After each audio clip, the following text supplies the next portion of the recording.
સત્સંગની સેવા એટલે આપણે આ સેવા કહીએ ને તો કિચન ડિપાર્ટમેન્ટમાં કરો કે સાફ સફાઈમાં કરો, પાર્કિંગમાં કરો, જે બધું સેવા જ્યાં જ્યાં કરો છો એનો મહિમા ભગવાન કહે છે. સત્સંગની સેવા તે ધ્યાન ને તપ કરતાં અધિક છે.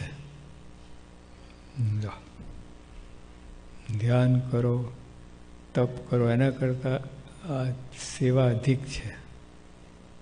કેવી રીતે? કોટી વર્ષનો તપ, 1 કરોડ વર્ષ તપ કરો તમે, એના કરતાં આ સેવા અધિક છે. 1 દિવસની સેવા, કરોડ વર્ષ તપ અને કરોડ વર્ષ ધ્યાન કરો તો સત્સંગની 1 દિવસની સેવા બરાબર ના થાય. મને